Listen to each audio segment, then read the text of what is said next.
We often forget items in our pockets, which can cause a blockage and error in the machine. Prevent this by cleaning the drain pump filter at least once a month. Here's how to do it. Let's begin. Make sure to remove the water from the tub before following the steps. First, turn the power off and make sure your machine is not connected to any power source. Open the filter cover. You can see it in the lower right corner of the machine. Gently remove the filter cover. Place a tray to catch excess water. Remove the hose stopper and allow the water to drain completely. Turn the drain filter counterclockwise and pull the filter out. Remove any objects you may see in the filter.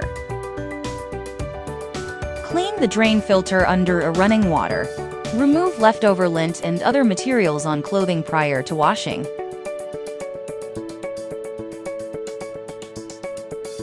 Check the compartment for any left debris. You may place the filter back once you are done cleaning.